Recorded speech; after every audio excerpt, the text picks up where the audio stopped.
உங்களுக்கு start up ஆரம்பிக்கணும்னு ஒரு மிகப்பெரிய கனவு இருக்கலாம். ஆனா அப்படி கனவு இருக்கிறவங்களுக்கு 90% ஆஃப் த பீப்புளுக்கு மிகப்பெரிய ஒரு ஃபியர் இருக்கு. அது என்ன ஃபியர்னா, அந்த ஸ்டார்ட் அப் ஐடியா என்னன்னு என்கிட்ட சொல்ல. லீக் ஆயிருங்க. என்னடா லீக் ஆவறது? இல்ல லீக் ஆயிருச்சுனா அப்புறம் இல்ல அதுக்கு இல்ல. அந்த வீடியோவை பாத்தீங்களா? இந்த மாதிரி தான் நிறைய ஸ்டார்ட் அப் ஆரம்பிக்கணுங்கிறவங்களுக்கு நம்ம ஐடியாவை யாராவது திருடிடுவாங்க அப்படின்ற ஒரு மிகப்பெரிய பயம் இருக்கு. இந்த ஃபியரே ஒரு ஸ்டார்ட் அப் ஃபவுண்டர் அவரோட ஐடியாவை ஸ்டாப் பண்றதுக்கு மிகப்பெரிய தடங்களா இருக்கு. ஆனா இன்னைக்கு இருக்கக்கூடிய ஒரு மிகப்பெரிய நிறுவனமான ஒரு ஃபேஸ்புக் ஒரு சின்ன ஐடியா ஒரு 2 பேருக்கு நடந்த ஒரு டிஸ்கஷன்ல இருந்து ஸ்டார்ட் பண்ணது தான். அதே மாதிரி தான் ஊபர், அதுவுமே ஒரு ஃபியூ மெம்பர்ஸ் சேர்ந்து பேசப்பட்ட ஒரு ஐடியா தான். ஆனா இதுல இருக்கக்கூடிய முக்கியமான விஷயமே என்ன அப்படின்னு பாத்தீங்கன்னா, ஐடியாங்கிறது ஒரு சீப்பர் ப்ராசஸ். ஏன்னா ஜஸ்ட் டிஸ்கஷன்ல தான் இருக்கு. ஆனா எக்ஸிகியூஷன் தான் காஸ்ட்லியர் ப்ராசஸ். அதுக்கு நிறைய பணம் தேவைப்படுது. இந்த ஃபியர்ல இருந்து நீங்க வெளியில வரணும்னு நினைச்சீங்க அப்படின்னா, ஒரு ஸ்டார்ட் அப் ஃபவுண்டரா உங்களோட ஐடியாவை முதல்ல நீங்க ப்ரொடெக்ட் பண்ணிட்டீங்க அப்படின்னா, உங்க ஐடியாவை யார்கிட்டயுமே பயப்படாம ஒரு இன்வெஸ்டர் கிட்டயோ இல்ல வேற யார்கிட்டயோ நீங்க ஷேர் பண்ண முடியும். அது ப்ரொடெக்ட் பண்றதுக்கு 2 விதமான விஷயங்கள் இருக்கு. ஒன்னு வந்து ப்ரொவிஷனல் பேட்டன்ட், ரெண்டாவது காப்பிரைட். ப்ரொவிஷனல் பேட்டன்ட் அப்படின்னு பொறுத்த வரைக்கும் பார்த்தீங்கன்னா, கவர்மெண்ட்டே உங்ககிட்ட ஒரு ப்ராடக்ட் வந்து ஒரு ஐடியா ஸ்டேஜில் இருக்கு, இல்லை ஒரு ப்ராசஸ் வந்து ஒரு ஐடியா ஸ்டேஜில் இருக்கு அப்படின்னா, அந்த ஐடியா ஸ்டேஜில் இருக்கும் போதே அதை பற்றின ஒரு ஃபுல் டீட்டெயில்ஸ் எப்படி நீங்கள் டெவலப் பண்ணலாங்கிற ஐடியா வச்சிருக்கீங்கிறத ஒரு ரைட் அப்ல நீங்கள் கவர்மெண்ட் கிட்ட சப்மிட் பண்ணிடலாம். சப்மிட் பண்ண உடனே உங்களுக்கு ப்ரொவிஷனல் பேட்டன்ட் நம்பர்னு ஒன்று கொடுக்கப்படும். அந்த நம்பர் நீங்கள் வாங்கிட்ட பிறகு யார்கிட்ட வேணாலும் பயப்படாம உங்களோட ஐடியாவை ஷேர் பண்ணலாம். அது மட்டும் இல்லாம கவர்மெண்ட் உங்களுக்கு ஃபைல் பண்ண டேட்ல இருந்து 12 மாசம் வரைக்கும் இந்த ஐடியாவை ப்ரொடெக்ட் பண்றதுக்கான ரைட்ஸை உங்களுக்கு கொடுக்குறாங்க. ரெண்டாவது வந்து காப்பிரைட். நீங்க ஒரு சாஃப்ட்வேர் ப்ராடக்ட்டை ரெடி பண்றீங்க, இல்ல ஒரு ஃப்ளோ சார்ட் மாதிரி ரெடி பண்ணி ஒரு ப்ராடக்ட்டோட ப்ராசஸை நீங்க ரெடி பண்றீங்க. இதை நான் ப்ரொடெக்ட் பண்ணணும்னு நினைக்கும் போது ஒரு புக் மாதிரி ஃபார்மேட்ல பிரிண்டபிள்ல நீங்க கிரியேட் பண்ணி காப்பிரைட்ல நீங்க ஃபைல் பண்ணீங்கனாலும் உங்களோட ஐடியா ஒரு சர்டன் லெவலுக்கு ப்ரொடெக்ட் பண்ணப்படும். இந்த மாதிரி ப்ரொவிஷனல் பேட்டன்ட் பிளஸ் காப்பிரைட்ல நீங்க உங்களோட ஐடியாவை ரெஜிஸ்டர் பண்ணி வச்சிருந்தீங்க அப்படின்னா, நீங்க யார்கிட்ட வேணாலும் உங்களோட ஐடியாவை நீங்க பிட்ச் பண்ணலாம், சீட் ஃபண்டிங் வாங்கலாம், பேங்க்ல நீங்க ப்ரொபோஸ் பண்ணலாம், ஃப்ரெண்ட்ஸ் கிட்ட ரிசர்ச்காக டிஸ்கஸ் பண்ணலாம். ஸோ ஸ்டார்ட் அப் ஆரம்பிக்கணும்னு நினைக்கிறவங்க அவங்களோட ஃபியரை ஓவர் கம் பண்றதுக்கு அவங்களோட ஐடியாவை ப்ரொடெக்ட் பண்ணணும். ஐடியாவை ப்ரொடெக்ட் பண்றது மட்டும் இல்லாம ஃபாஸ்டா அதை எக்ஸிக்யூட் பண்ணவும் ஸ்டார்ட் பண்ணணும். ஸ்டார்ட் அப் ஃபவுண்டர்ஸ் பண்ணக்கூடிய ஒரு மிகப்பெரிய தவறு என்னன்னு தெரிஞ்சுக்கிறதுக்கு முன்னாடி, நீங்க ஒரு புது பிசினஸ் ஆரம்பிக்கிறீங்கனாலோ இல்ல ஆல்ரெடி பிசினஸை ரன் பண்ணிட்டு இருக்கீங்க அப்படின்னாலோ எங்ககிட்ட ஒரு வாட்ஸ்அப் பிசினஸ் கம்யூனிட்டி லிங்க் இருக்கு. அந்த வாட்ஸ்அப் பிசினஸ் கம்யூனிட்டியில டெய்லி பேசிஸ்ல உங்க பிசினஸை க்ரோத் பண்றதுக்கான டிப்ஸும், அது மட்டும் இல்லாம என்னென்ன லீகல் ரெஜிஸ்ட்ரேஷன் உங்க பிசினஸ்ல நீங்க பண்ணணுங்கிறத டிஸ்கஸ் பண்றோம். நீங்க அந்த கம்யூனிட்டியில ஜாயின் பண்ணணும்னா கீழே இருக்க டிஸ்கிரிப்ஷனை கிளிக் பண்ணி இப்பவே ஜாயின் பண்ணுங்க. சோ ஒரு ஸ்டார்ட் அப் ஃபவுண்டர் பண்ணக்கூடிய மிகப்பெரிய தவறு என்னன்னு நீங்களே பாருங்க. அவரை பத்தி உங்களுக்கு தெரியாது. மிஸ்டர் ராஜேஷ் அவர் பேரு, பெரிய இன்வெஸ்டர். அவர்கிட்ட லிங்க் கிடைக்கிறது பெரிய கஷ்டம். 10 மினிட்ஸ் தான்.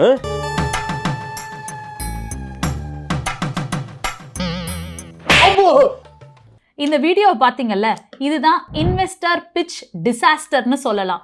ஒரு இன்வெஸ்டர் உங்ககிட்ட உங்க ஐடியாவை கேட்க வராரு அப்படின்னா, அவரை முதல்ல நீங்க குழப்பிட்டீங்க அப்படின்னா எக்காரணத்தை கொண்டு உங்களுக்கு ஃபண்டிங்ஸ் கிடைக்கவே கிடைக்காது. ஒரு இன்வெஸ்டரை நீங்க அப்ரோச் பண்ணும்போது நீங்க பண்ண வேண்டிய முக்கியமான விஷயம் என்னன்னா, அவருக்கு கிளாரிட்டி அண்ட் கான்ஃபிடன்ஸை நீங்க கொடுக்கணும். அதை கொடுக்கணும்னா இந்த 5 சிம்பிளான விஷயங்களை நீங்க அவர்கிட்ட சொல்லியிருக்கணும். ஸோ அந்த கிளாரிட்டி கொடுக்கறதுக்கு ஃபர்ஸ்ட் நீங்க ஸ்டார்ட் பண்ண வேண்டிய பாயிண்ட் என்னன்னா, ப்ராப்ளம். ஒரு ஸ்டார்ட் அப் ஃபவுண்டரா நான் என்ன ப்ராப்ளத்தை ஐடென்டிஃபை பண்ணியிருக்கேன் அப்படின்றத முதல்ல நீங்க எக்ஸ்பிளைன் பண்ணணும். ஃபார் எக்ஸாம்பிள், ஸ்மால் பிசினஸ் ஓனர்ஸ்லாம் டிஜிட்டல் மார்க்கெட்டிங் பண்றதுக்கு ஸ்ட்ரகிள் பண்றாங்க. இது வந்து ஒரு எக்ஸாம்பிளா வச்சுக்குவோம். ரெண்டாவது பாயிண்ட், அதுக்கான சொல்யூஷன் நீங்க என்ன கொண்டு வந்திருக்கீங்க அப்படின்றத சொல்லணும். ஃபார் எக்ஸாம்பிள் என்ன பண்ணலாம் அப்படின்னா, ஸ்மால் பிசினஸ் ஓனருக்கு ஒரு சின்ன ஏஐ டூலை நான் கிரியேட் பண்ணியிருக்கேன். அந்த ஏஐ டூல் மூலமா அவங்களோட எல்லா சோஷியல் மீடியா பேஜஸ் மூலமா அவங்க டிஜிட்டல் மார்க்கெட்டிங் அட் அ டைம்லயே பண்ணலாம். ஸோ இது வந்து ஒரு சொல்யூஷன். ஸோ இதுலயே வந்து உங்களோட ப்ராடக்ட் என்ன அப்படின்ற கிளாரிட்டி உங்களுக்கு கிடைச்சிரும். மூணாவது, மார்க்கெட் சைஸ். இந்த ப்ராடக்ட்டை வாங்கக்கூடிய மார்க்கெட் பீப்புள் எங்க இருக்காங்க அப்படின்றத நீங்க தெளிவுபடுத்தணும். ஃபார் எக்ஸாம்பிள், நான் சொன்ன இந்த ப்ராடக்ட்க்கு பாத்தீங்கன்னா எல்லா ஸ்மால் எம்எஸ்எம்இஸ்மே இந்த ப்ராடக்ட்டை வாங்கக்கூடியவர்கள். நாலாவது, பிசினஸ் மாடல். இந்த ப்ராடக்ட்டை விற்கிறதுக்காக நான் ஃபாலோ பண்ணக்கூடிய பிசினஸ் மாடல் என்ன? சப்ஸ்கிரிப்ஷன் மாடலா இல்ல ரிப்பீட்டட் பையர்ஸா? என்ன மாதிரி பிசினஸ் மாடல்ஸ்ல நீங்க அவங்களுக்கு கொடுக்க போறீங்கங்கிற மாடலை நீங்க அவங்களுக்கு சொல்லணும். அஞ்சாவது, ட்ராக்ஷன். அந்த மாதிரி மாடலை நீங்க எத்தனை பேருக்கு அப்ளை பண்ணி நீங்க அந்த ப்ராடக்ட்டை வித்திருக்கீங்க, அந்த ப்ராடக்டான வால்யூம் என்ன, கஸ்டமர்ஸ் உங்ககிட்ட ரிப்பீட் ஆகுறாங்களா அப்படின்றது தான் ட்ராக்ஷன் டேட்டா. இந்த 5 விஷயத்தையும் நீங்க கொடுத்துட்டீங்க அப்படின்னா இன்வெஸ்டர்ஸ் உங்க மேல இருக்கக்கூடிய கிளாரிட்டியும் அண்ட் கான்ஃபிடன்ஸும் இன்க்ரீஸ் ஆகி உங்க ப்ராடக்ட்ல இன்வெஸ்ட் பண்ணலாம் அப்படின்னு சொல்லி டிஸ்கஷன்ஸை இனிஷியேட் பண்ணுவாங்க. மூணாவது பண்ணக்கூடிய தப்பு என்னன்னா, ஸ்டார்ட் அப் ஃபவுண்டர்ஸ் கிட்ட டூ மெனி ஐடியாஸ் இருக்கும், ஆனா என்ன பிசினஸ் பண்றதுனே தெரியாது. அதை நீங்களே பாருங்க. பெரியவங்க நாசிக்ல இருந்து நம்ம வந்து டைரக்டா இது பண்ணி நாசிக்ல இருந்தே வாங்குறது இது பண்ணல. என்னன்னா டி-ஷர்ட் இந்த மாதிரி பிரிண்ட் போட்டு விக்கலாம்னு முடிவு பண்றாங்க. இப்படி தெளிவான ஐடியாவோட வந்திருப்பேன். என்ன பண்ண போற? ஆர்கானிக் தொட்டாயா கையை கொடு, அவ்வளவுதான். சோ நீங்க என்ன பண்ணிட்டு இருப்பீங்கன்னா, ஒரு ஃபுட் பிசினஸ் ஸ்டார்ட் பண்ணலாமா, கிளவுட் கிச்சன் ஸ்டார்ட் பண்ணலாமா, ஒரு ஆப் டெவலப்மெண்ட் ஸ்டார்ட் பண்ணலாமா, ஒரு எட்டெக் கம்பெனி ஸ்டார்ட் பண்ணலாமான்னு பயங்கரமான கன்ஃபியூஷன்ல இருப்பீங்க. உங்க கன்ஃபியூஷனுக்கான கிளாரிட்டி வந்து ஒரு சிம்பிள் ஜாப்பனீஸ் டெக்னிக் மூலமா நீங்க ரிசால்வ் பண்ண முடியும். அந்த டெக்னிக் பேரு தான் இகிகாய் மெத்தட். இந்த இகிகாய் மெத்தட் அப்ளை பண்ணி ஒரு 4 क्वेश्चंसக்கு நீங்க ஆன்சர் பண்ணணும். அந்த 4 क्वेश्चंसக்கு ஆன்சர் பண்ணீங்கன்னா என்ன பிசினஸ் பண்ணணும்ங்கற கிளாரிட்டி உங்களுக்கே வந்துரும். First question, what you love. உங்களுக்கு எந்த விஷயத்தை ரொம்ப பிடிச்சு பண்றீங்க, அப்படி பிடிச்சு பண்ணும்போது உங்களையே நீங்க எங்க மறக்கறீங்க அப்படின்றத நீங்க லிஸ்ட் அவுட் பண்ணணும். ஃபார் எக்ஸாம்பிள், எனக்கு டீச் பண்ணும்போது நான் ரொம்ப பிடிக்கும், இல்ல ஒரு பைக்கை பத்தி பேசும்போது எனக்கு ரொம்ப பிடிக்கும் அப்படின்னா நீங்க அதெல்லாம் லிஸ்ட் அவுட் பண்ணலாம்.